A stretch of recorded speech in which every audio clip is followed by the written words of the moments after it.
Bello, a quien le damos nuevamente la bienvenida, puesto que Octavio nos acompaña ya de manera relativamente regular. Gracias. Bueno, de inmediato pongámonos en el tema y todo lo que dice relación con los temas valóricos, de qué se trata, y fundamentalmente dos que son los que aparecen más vinculados a la discusión, que es el tema del momento del aborto, para ser más exacto, ¿no es cierto?, la interrupción de la vida del feto, y, o quizás haya otra definición más exacta, y también el tema de la muerte asistida, que es otra de las materias que estamos abordando.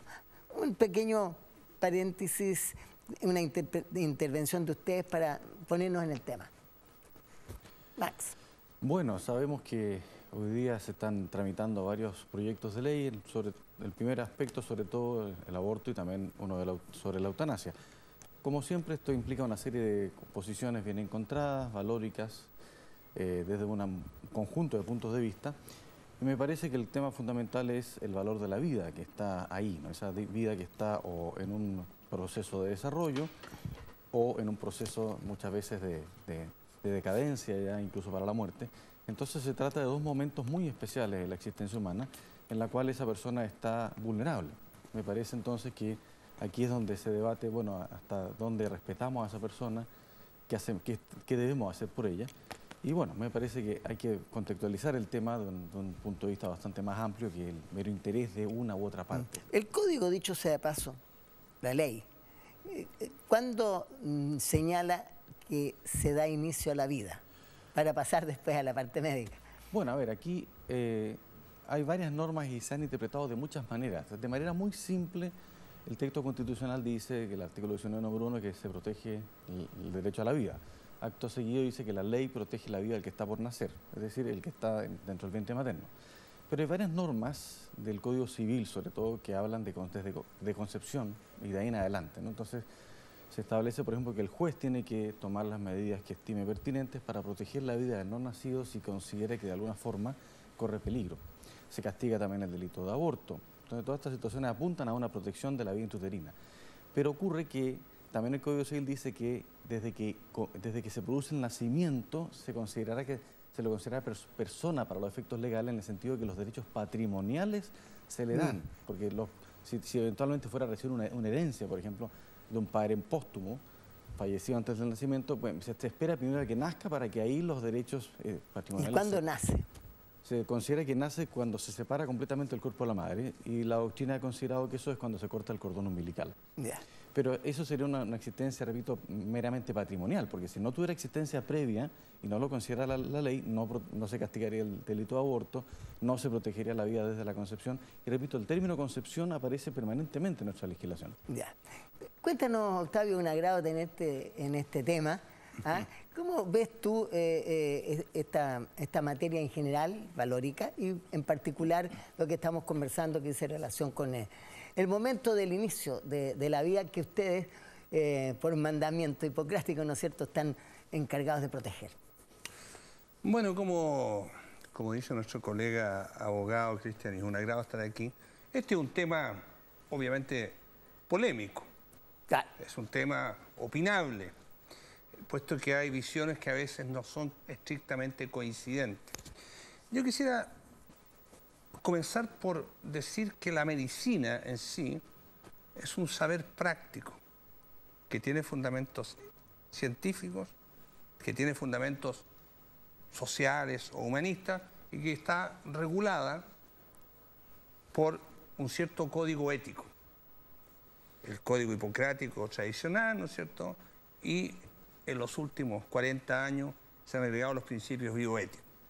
Eso establece, ¿no es cierto?, que para cada decisión médica, obviamente que cada médico actúa conforme a sus propias convicciones y a su propia conciencia. Y que hay códigos internacionales que orientan, que recomiendan tales acciones u omisiones. Ahora, del punto de vista estrictamente médico y científico y vinculándolo con la ley, y yo no me voy a enfrascar en esta discusión de que cuándo se entiende que comienza la vida, porque bueno, eso ya es un problema de concepciones de cada cual. Algunos podrán ser del mismo momento que se produce la fusión de los gametos y algunos dirán que algún tiempo después. A mí eso yo creo que no es el tema de discusión de hoy. Pensando en el tema del aborto, obviamente que aquí el aborto existía legalmente en Chile hasta la década de los 80, el aborto terapéutico, es decir, entendido como tal, como aquella interrupción del embarazo conducente a salvar la vida de la madre que estaba definitivamente amenazada, por ejemplo, por una infección incontrolable, por ejemplo, por una eclampsia u otros factores desencadenantes de una enfermedad fatal. Ahora, para eso se necesitaba la concurrencia de dos médicos que opinasen en ese sentido, favorablemente, y aquello ocurrió y se practicó durante mucho tiempo en Chile. Eso ya no es así. Y nuestro país representa, junto con otros 4, el 0,2% de la población del mundo en que no está regulada esta materia. Entonces, y se confunden, hay modo de ver en la discusión, y por eso que entra lo valórico aquí, dos cuestiones que son fundamentales. Una, que es el aborto terapéutico, con el aborto eugenésico, ya hablaremos de lo que es eso, y en tercer lugar, con el aborto voluntario.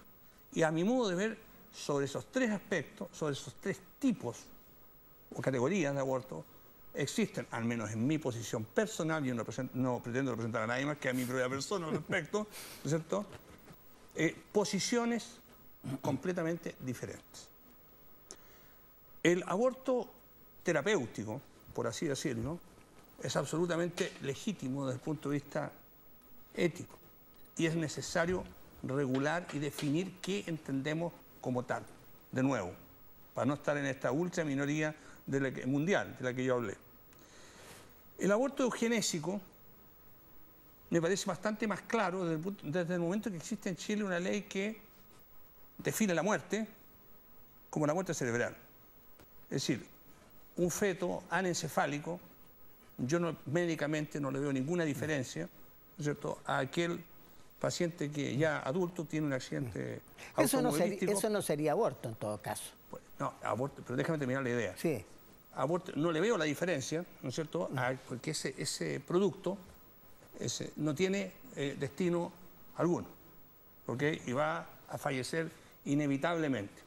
Ahora, lo más importante es que existe un concepto que es el respeto a la libertad de conciencia del paciente. Y aquí está el principio de autonomía de cada persona. Y el derecho a la objeción de conciencia también del médico tratante, a no practicar un aborto de tipo eugenésico, ni a un paciente, a una paciente en este caso, a solicitar ese aborto eugenésico. De tal manera que, dicho esto sobre esas dos categorías de aborto, yo creo que la cosa está más o menos clara. Ahora, yo en lo personal creo que para la discusión que se ha dado en muchos países del mundo occidental y en muchos países desarrollados del aborto voluntario en el marco de la reivindicación de los derechos de las mujeres, en fin, de la autonomía sobre el cuerpo, en fin, de otras materias que podemos discutir más adelante, yo personalmente creo que eso es un error. Y que la ética es mucho más exigente y abarcante que la ley. Y si a mí me pidieran asistir a alguien, digamos, para tomar una decisión de esa naturaleza, yo me negaría. Es decir, a un aborto voluntario. Ahora, y eso hoy día es un crimen, es un delito, digamos, en este país. Lo que hay que decir, y con esto termino, es que en Chile nacen 250.000 niños al año y se practican 150.000 abortos o una cifra cualquiera, pero se practican abortos al año. Ahora, y lo que es peor, y esta es una situación más bien de la modernidad, y por eso que es necesario regularlo legalmente, están vendiéndose y traficándose medicamentos que son manifiestamente abortivos por internet, como el misoprostol u otros similares. De manera que es una discusión que tiene que darse en las instancias pertinentes. Me parece muy normal que efectivamente conversemos sobre el tema. Max, cuéntanos tu visión respecto a esta conformación médica y tu opinión ya no como jurista, sino que como Max Silva. Bueno, a ver, la verdad que aquí se podría haber habido un debate entre médicos, porque en realidad sería interesante ver posiciones diferentes. Por ejemplo, el tema del número de abortos, hasta donde yo sé, esa cifra no es correcta, digamos, porque querría decir que prácticamente un 40% del total de concepciones terminaría en aborto. Y la verdad es que si tomamos otros países, para tomar una especie de símil, como España, que tiene 3 veces nuestra población, y allá está certificado con una sociedad bastante más liberal y bastante más permisiva en esto, que se producen unos 100.000 abortos. Entonces quiere decir que nosotros si tenemos 150.000, tendríamos una cifra 5 o 6 veces mayor que la de España, lo cual me parece bastante improbable. El doctor Elarcoj, a quien te sugiero invitar, porque la verdad ha hecho estudios muy interesantes con el Instituto Melissa, que está aquí en Concepción.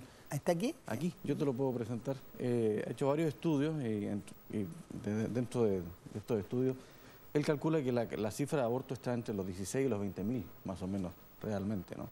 Porque lo que ha pasado muchas veces, que cuando se quiere impulsar el aborto se habla de cifras siderales y después, bueno, se legisla, se permite, y curiosamente la cifra es notablemente inferior. Ese es uno de los puntos, de los muchos que te tocó, porque en realidad tocó varios aspectos en su argumentación, ¿no? Entonces, ese es un primer punto que me parece que hay que aclarar, ¿no? Que el tema de la cifra de abortos me parece que se ha manipulado mucho. Hay que hacer una investigación, digamos, que a todos convenza, ¿no es cierto?, y que se desarrolle de manera profunda antes de... A ver, yo creo que yo respeto la discrepancia cuantitativa. A mí me ver el tema no es ese. Puede ser más o puede ser menos. Es una referencia estadística que existe. Lo importante es saber si podemos ponernos de acuerdo sobre los distintos tipos de aborto. Está el aborto terapéutico, obviamente tal, que está el aborto eugenésico y está el aborto voluntario. Y yo dije con claridad cuál era mi posición sobre esos 3 tipos de está muy claro. Tú no habías hablado de los 2 primeros. A ver, se supone que las causales que la ley quiere regular serían, ¿no es cierto? Acá han habido varios proyectos, pero la salud y la vida de la madre sería uno. Sobre todo la vida, pero también se suele agregarse la salud cuando está en peligro. Ya. El otro caso es el aborto por violación y el tercer caso será el aborto por inviabilidad, ¿no es cierto? Ese sería el eugenésico. Sí. Claro, podríamos llamarlo eugenésico, se le ha llamado también eugenésico. Entonces, a ver, hoy día la mortalidad materna que tiene Chile es de las más bajas del mundo. Es la segunda más baja de América. Aquí nuevamente hay un estudio del doctor Koch, muy interesante, la verdad, juntó datos de un montón de países. Entonces, buena medicina la nuestra. Sí, tenemos el índice de mortalidad materna más bajo de América entera después de Canadá. Sí. Le ganamos incluso a Estados Unidos. Me parece que el año pasado se produjeron 40, 45 muertes maternas por problemas de embarazo y algunos incluso eran enfermedades previas que gatillan el embarazo, pero efectivamente es una proporción muy pequeña. Entonces, la verdad que por un tema de mortalidad materna no me parece que estemos ante un problema epidemiológico, por decirlo así, ¿no?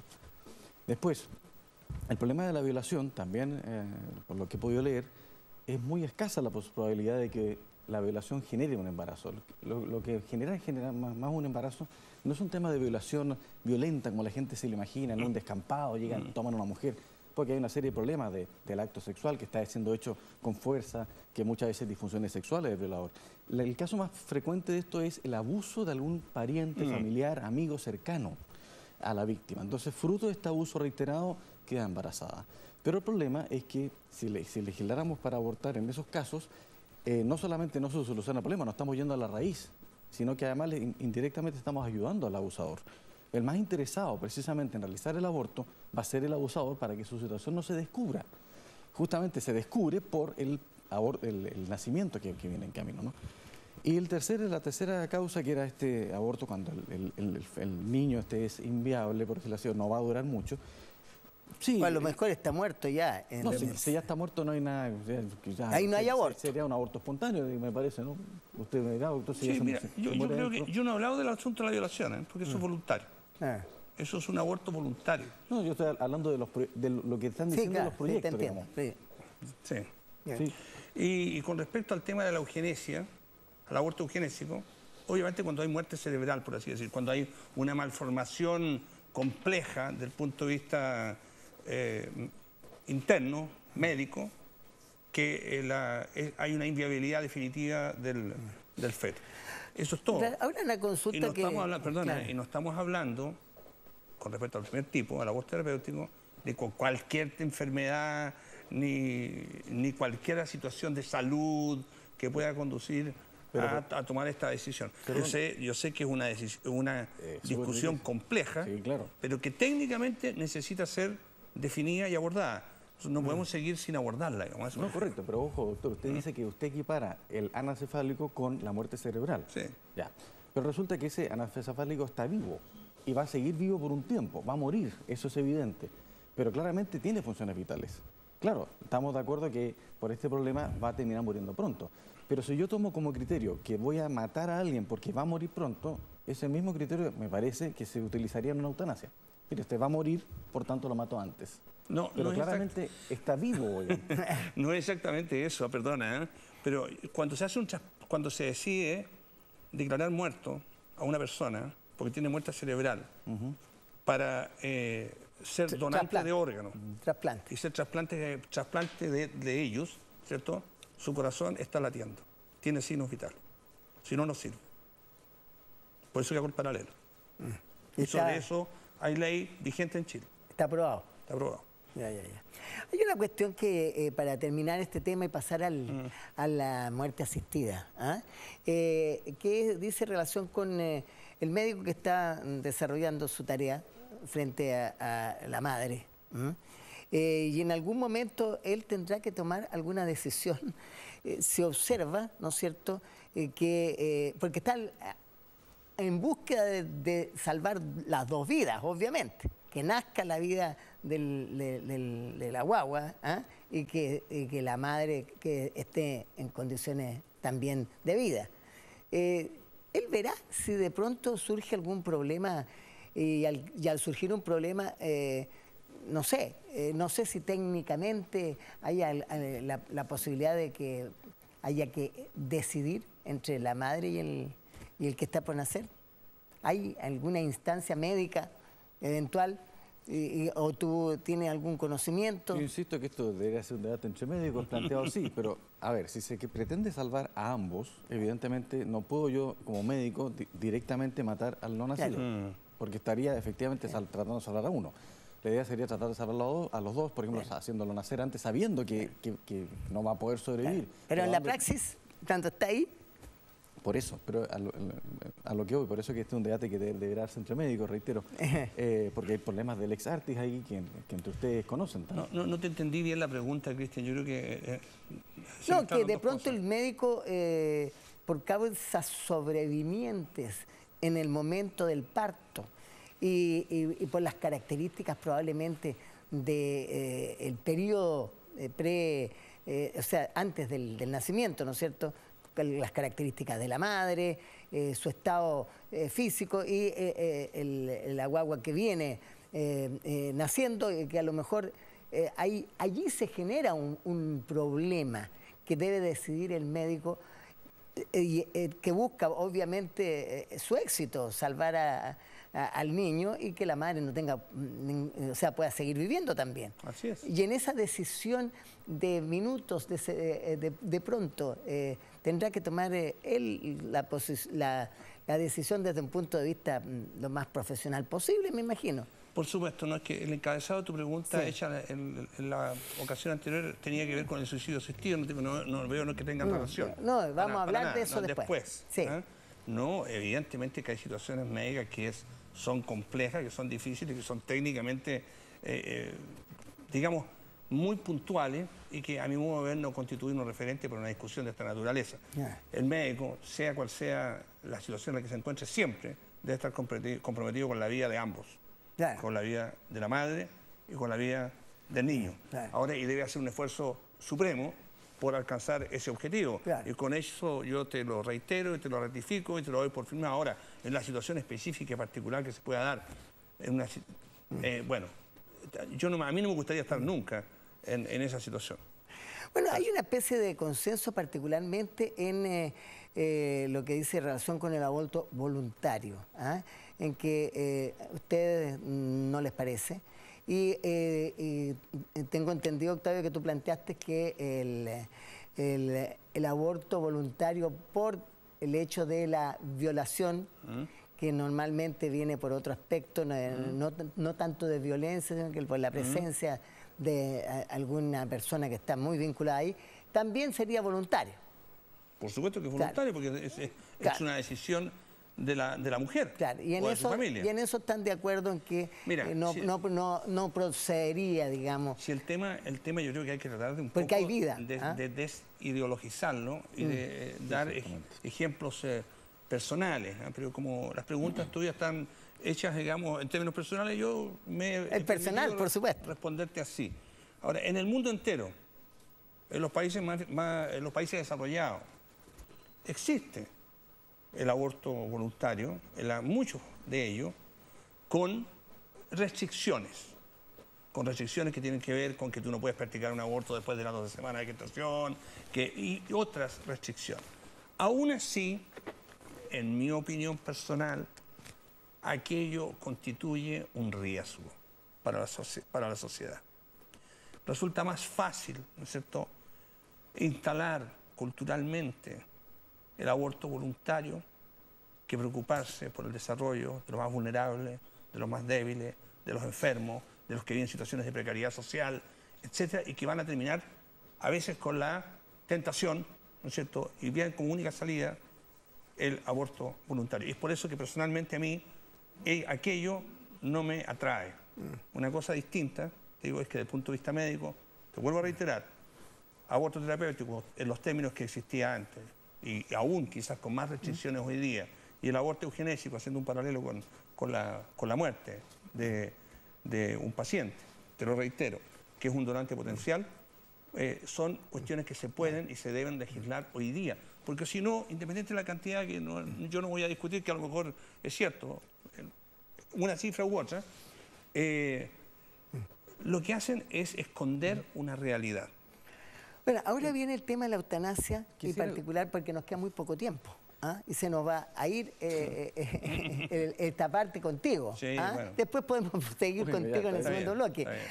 Pero la muerte asistida, que se da en llamar, allí es claramente una acción destinada a adelantar el paso definitivo, ¿no es cierto? Y hay una serie de situaciones, de hecho, ¿cómo se ve este aspecto?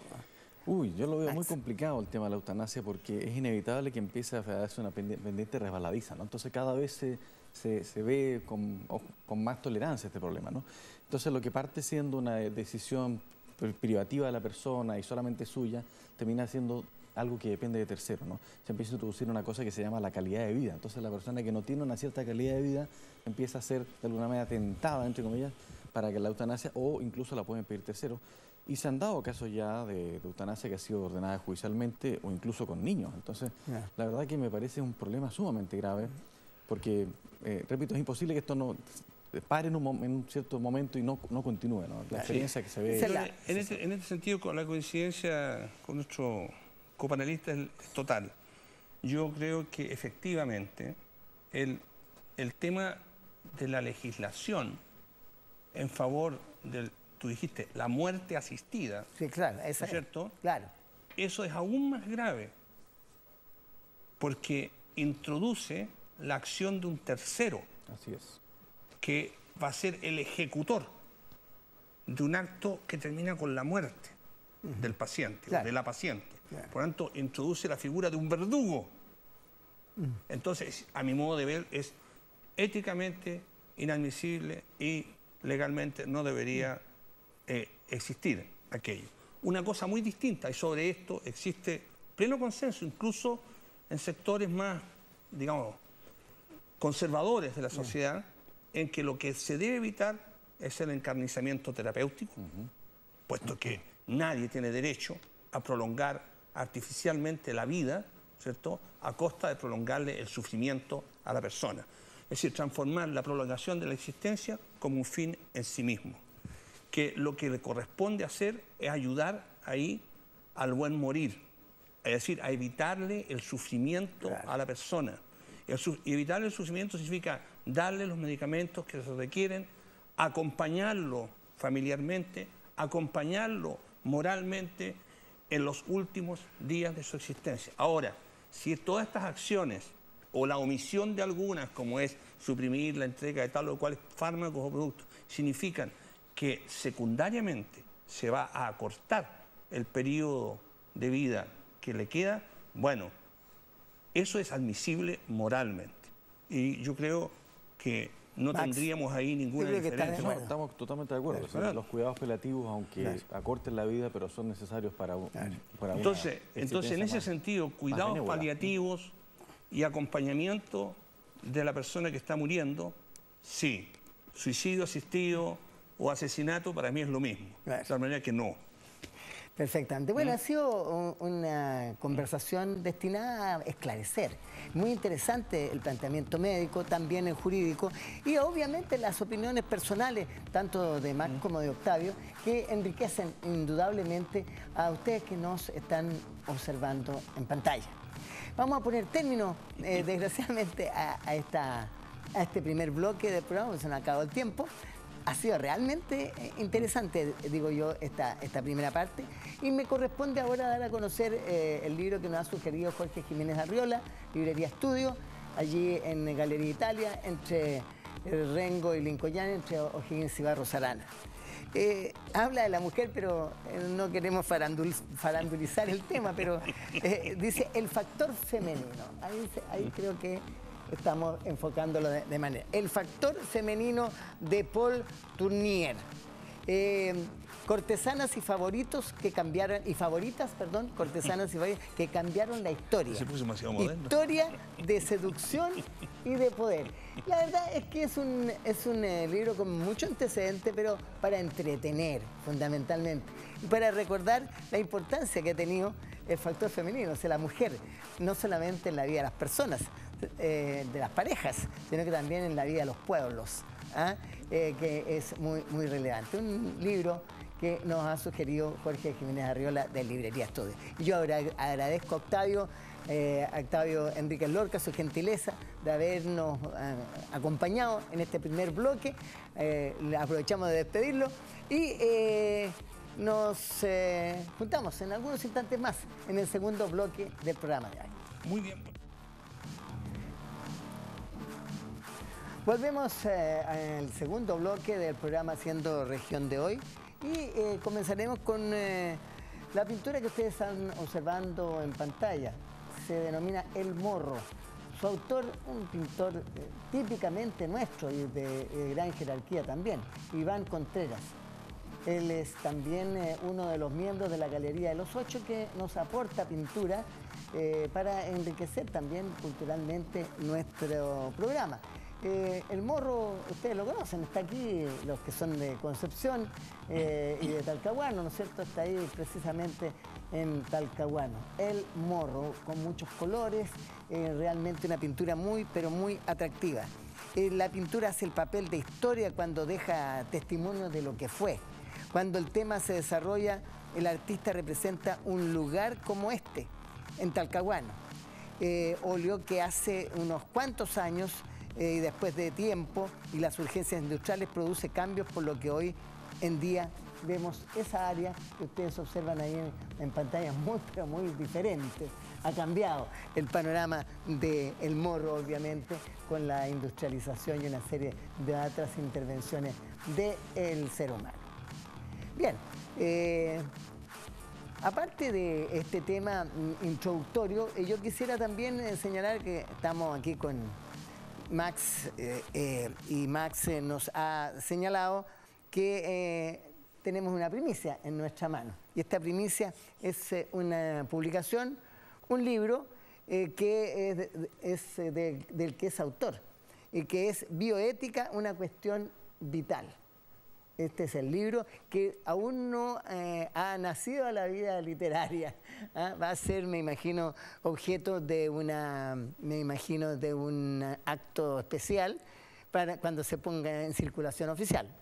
Ya fue lanzado, pero no está en librerías todavía. No está en librerías, Va a estarlo efectivamente. Bueno, aquí tenemos a Max Silva, licenciado en Ciencias Jurídicas y Sociales de la Universidad de Chile y doctor en Derecho por la Universidad de Navarra. Un aporte a nuestra cantidad de publicaciones, de libros que nosotros traemos acá y que indudablemente nos enriquece desde el punto de vista cultural. Por cierto que es necesario que haya más lectura. Eso es uno de los desafíos de nuestra educación y de nuestra formación. La gente debe leer y leer, los chiquillos. Darle esa tarea en casa para que obviamente se enriquezca su cultura de manera acelerada. Hoy hay muy pocos hogares que tienen libros, para no decir otra cosa, no sé, de ahí leerlo ya, de ahí hay otro derecho. Bueno, el fenómeno de la incorporación de la mujer a los más variados ámbitos del quehacer humano ha generado un cambio cultural que irrumpe con fuerza en la sociedad contemporánea. ¿Cuáles son estos? ¿A qué norte se orientan? ¿Qué impacto genera en un mundo de acelerados cambios tecnológicos, inserto en la era de la información y la revolución de las comunicaciones? Es el tema a abordar en este bloque con el académico Max Silva, que ya estuvo en el primer bloque, y el doctor en Derecho, Sociología y Ciencias Sociales, Marcelo Contreras Hauser, quien retorna después de un lapso a nuestro programa. Bien, lo que yo he descrito, este fenómeno cultural de la mujer y su incorporación a este mundo tan cambiante, dicho sea de paso por los factores que yo he indicado, es un fenómeno que obviamente tiene un trasunto cultural muy relevante, ¿no es cierto? No sé quién de ustedes se hace cargo. Marcelo. Con todo gusto. Un agrado, Cristian, verte de nuevo y además compartir con Max, que nos vemos frecuentemente en la Universidad de San Sebastián, estamos ahí también en la misma facultad. En realidad, si hablamos del hoy, en el tema de la mujer y el planteamiento que tú haces, los estudios señalan que entre 1900 y 1965, que algunos llaman posmodernidad, modernidad, más o menos eso es la fecha, es donde más se ha desarrollado, ¿no es cierto?, el que la mujer alcanza las cotas de participación en la sociedad. Porque no lo fue así en el tiempo inmediatamente anterior. Y se da justo en el momento en que la población aumenta de manera increíble. Piensa tú que en el año 1900 eran a nivel mundial 1.500 millones de habitantes. Y hacia el año 1965 habíamos cambiado esa cifra por otra astronómica para los 1.500 millones. Vale decir, la cifra que hoy tenemos de sobre 6.000 millones de personas crece y favorece a la mujer. Hay estudios en sociología de género que llaman algunos, no me gusta compartir mucho ese título, pero que tiene que ver con la participación femenina en la sociedad humana. Hay trabajo de Kingley Davis, de algunos otros grandes estudiosos anglosajones, en que a la mujer se le abren las puertas definitivamente a la humanidad, cuando ya estamos terminando el segundo tercio del siglo XX, recién. Y hoy día la mujer, lo conversábamos un poco antes de entrar al programa, tú recordabas que hoy día hay más mujeres estudiando en la universidad que hombres. No es solo el caso de Chile. De manera de que a la mujer recién se le han abierto las puertas. Ahora yo quisiera plantearte, Marcelo, y también a ti, Max, lo siguiente, que la mujer, además de lo que tú has señalado, se ha incorporado a la fuerza laboral, un fenómeno muy, en el mundo occidental, muy vinculado a la Primera Guerra Mundial, habría que decirlo, ¿no es cierto?, que la mujer por razones X, ¿no es cierto?, bélicas, sin hombres en la fuerza productiva, incluso en la fuerza productiva de armamento, se incorporó masivamente y se quedó en el trabajo. Ya antes también habían accedido a las fábricas, en fines del siglo XIX, a las fábricas que se empezaban a instalar en razón al fenómeno del desarrollo industrial, ¿no es cierto? Ahora, pero aparte de eso, se ha empoderado en el sentido que ha ido tomando conciencia de su real peso y participación en la sociedad. Decíamos antes, creo que Octavio lo señalaba fuera de programa, que el año 50, 52 en Chile, derecho a voto, en fin, y participación en la cosa pública. Recién, a la vuelta de la esquina, hacia atrás. Y aparte de eso, hay un fenómeno también muy importante que otorga cierta igualdad en el aspecto sexual, principalmente, que es la píldora anticonceptiva. Por decir la píldora, hay sistemas anticonceptivos, lo que también ha hecho un cambio muy relevante en la forma de desenvolver su vida la mujer, ¿o no? Me permite un alcance que va por el lado de lo que tú estás diciendo, pero que lo encuentro extraordinariamente importante. Cuando el hijo tiene un problema y llama por teléfono a la casa, incluyo por favor a nuestro país, a nuestra región, a nuestra ciudad y todo. Cuando el hijo tiene un problema y llama a la casa, pregunta. Ojo, casi el 100% de las veces. ¿Está la mamá? Y de pronto alguno de nosotros, los papás, que por extraña rareza o coincidencia nos encontramos ahí, le decimos, no hijo, y uno le viene todo lo de papá, ¿no es cierto? Y le dice, no hijo, no está, pero yo te puedo ayudar. ¿Qué te responde el hijo?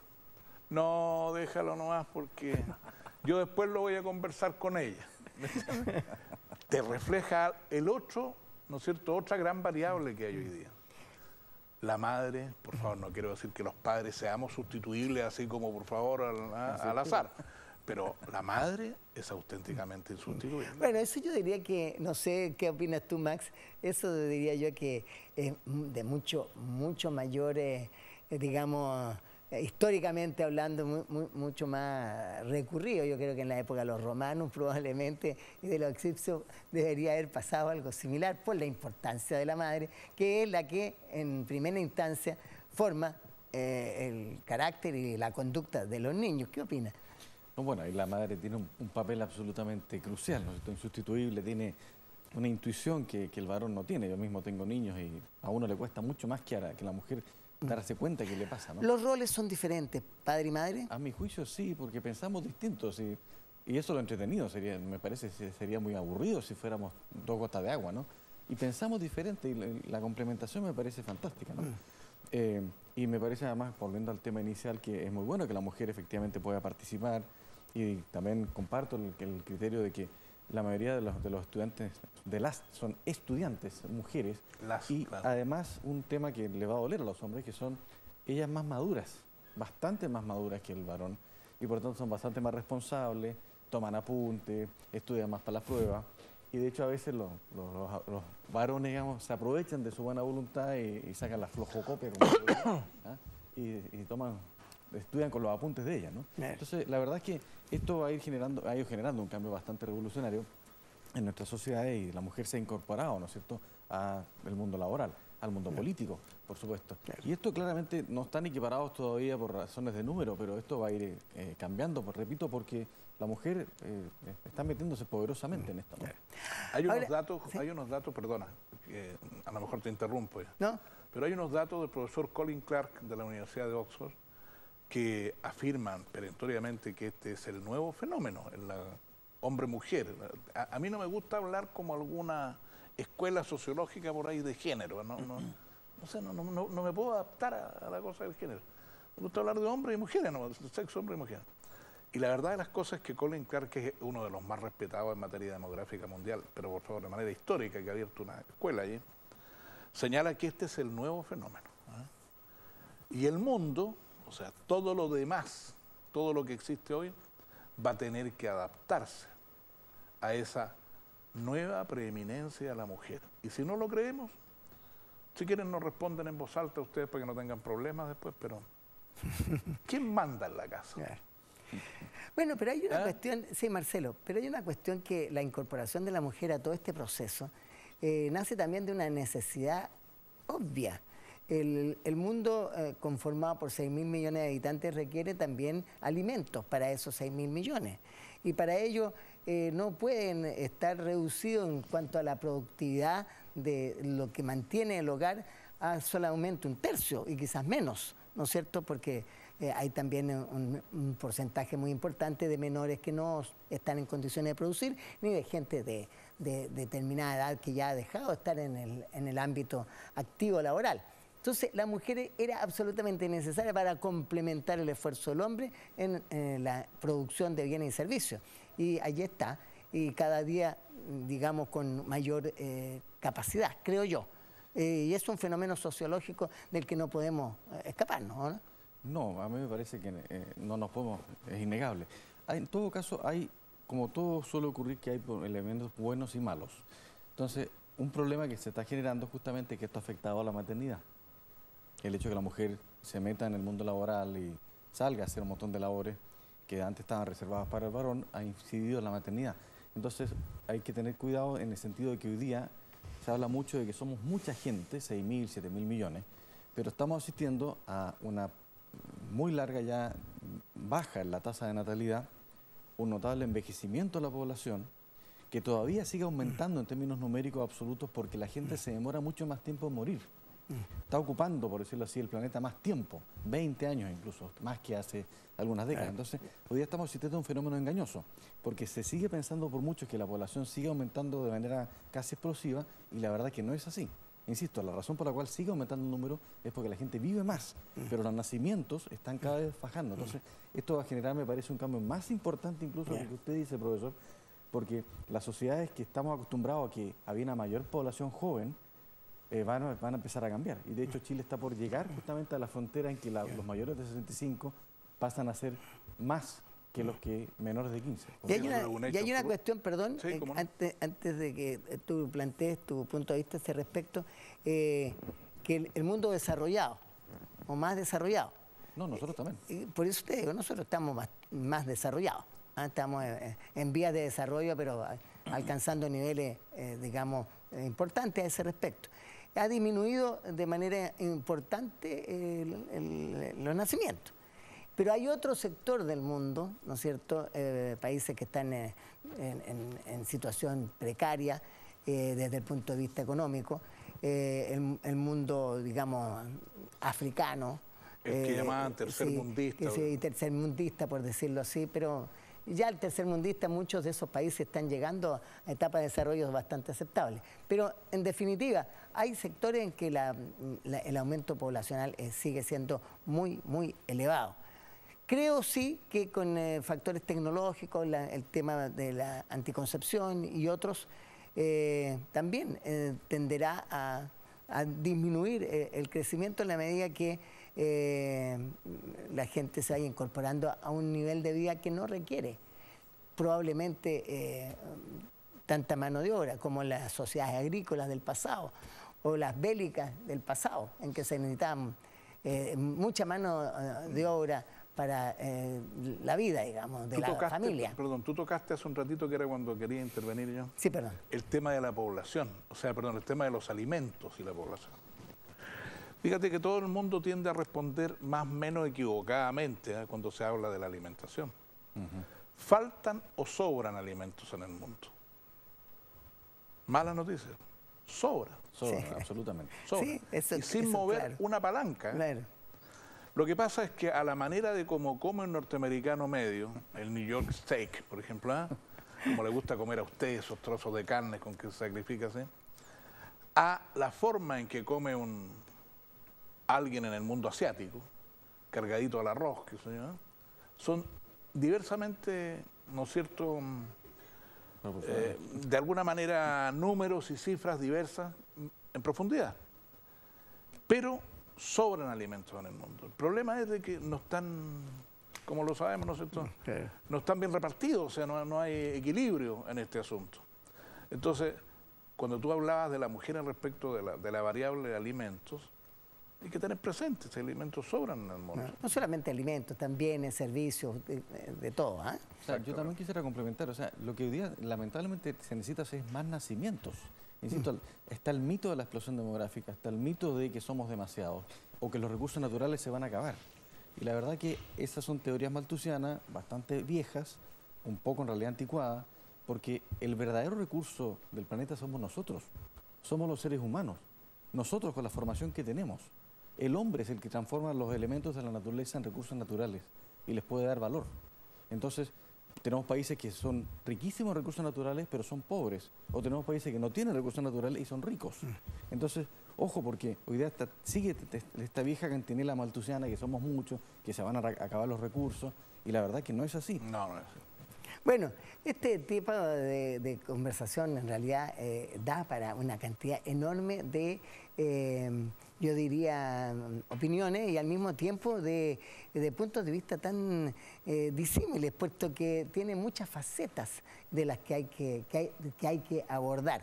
Pero nosotros de una u otra manera los inspiramos a ustedes para que sigan conversando mientras nos están conversando con nosotros, pero cuando termina esa conversación ustedes tienen tema también para emitir sus propias opiniones y obviamente la conversación nuestra no se va a agotar en este momento. Yo quisiera para terminar que tú nos dijeras en 2 palabras de qué se trata esta bioética, una cuestión vital que es tu libro.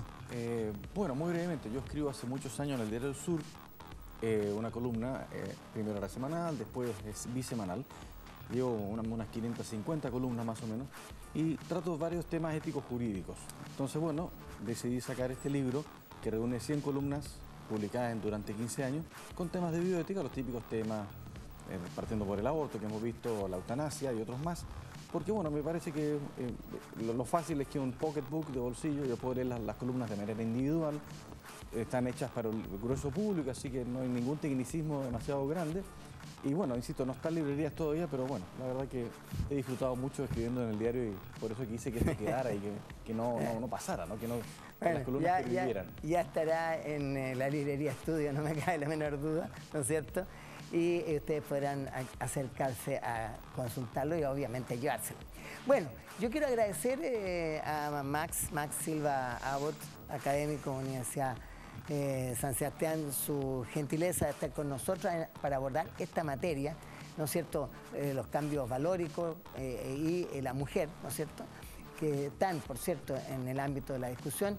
La participación de Octavio Enrique en el primer bloque, que fue muy interesante, particularmente con su aporte desde el punto de vista médico, él es doctor, así que nos pareció que quedó bastante afiatado el tema, por cierto, con una gran gama de alternativas y de materias que podríamos discutir latamente. Y la participación de Marcelo Contreras, que en el ámbito sociológico más bien nos dio también una visión de la situación de la mujer en el mundo de hoy, ¿no es cierto?, que venía a complementar un poco la temática que abordamos en el primer bloque. Desde ya le agradecemos a todos habernos acompañado aquí en TVU haciendo región y será, nos despedimos, será hasta el próximo programa en la próxima semana. Gracias.